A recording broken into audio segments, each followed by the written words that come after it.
എന്തുകൊണ്ടാണ് വേഴാമ്പലിനെ കേരളത്തിന്റെ സംസ്ഥാന പക്ഷിയായി തെരഞ്ഞെടുത്തിരിക്കുന്നത് എന്നറിയാമോ? കേരളീയർ കുടുംബ ബന്ധങ്ങൾക്ക് പ്രാധാന്യം നൽകുന്നവരാണല്ലോ. അതുപോലെ കുടുംബത്തിന് പ്രാധാന്യം കൊടുക്കുന്ന ഒരു പക്ഷിയാണ് വേഴാമ്പൽ. മറ്റുള്ള പക്ഷികൾക്ക് ഒന്നിലധികം ഇണകളുള്ളപ്പോൾ വേഴാമ്പലിന് ജീവിതകാലം മുഴുവനും ഒരൊറ്റ ഇണ മാത്രമേ ഉള്ളൂ. ഇണ ചേർന്നതിന് ശേഷം മരത്തിൽ ഒരു പൊത്തുണ്ടാക്കി ആൺപക്ഷി പെൺപക്ഷിയെ അതിലടയ്ക്കുന്നു. അതിനുശേഷം ആൺപക്ഷി നാടായ നാടൊക്കെ തീറ്റ തേടി ഇറങ്ങും. തീറ്റ ലഭിച്ചാൽ പെൺപക്ഷിയുടെ ചുണ്ടിൽ അത് വെച്ചു കൊടുക്കും. മുട്ട വിരിഞ്ഞു കഴിഞ്ഞാൽ പെൺപക്ഷി പ്രത്യേകം ഒരു സ്വരം പുറപ്പെടുവിക്കും.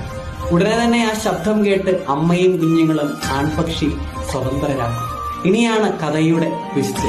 ഒരു വേള തീറ്റ തേടിപ്പോകുന്ന അച്ഛൻ പക്ഷി വഴിയിൽ മരിച്ചു പോയാലും അമ്മയും കുഞ്ഞുങ്ങളും കൂട്ടിൽ കിടന്നു മരിക്കും. ഒരുമിച്ച് യാത്ര ചെയ്യുന്ന മനോഹരമായ ഒരു കുടുംബം, സുഖത്തിലും ദുഃഖത്തിലും ഒന്നാകുന്ന കുടുംബം, സന്തോഷത്തിലും സന്താപത്തിലും ഒന്നാകുന്ന ജീവിതങ്ങൾ.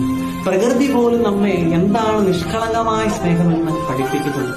ഇങ്ങനെയുള്ളവരെ അല്ലാതെ ആരെയാണ് നമ്മുടെ സംസ്ഥാന പക്ഷിയായി തെരഞ്ഞെടുക്കേണ്ടത്? ദൈവത്തിന്റെ വചനം പറയുന്നു, എനിക്ക് നിന്നോടുള്ള സ്നേഹം അനന്തമാണ്, നിന്നോടുള്ള വിശ്വസ്തത. Download ShareChat.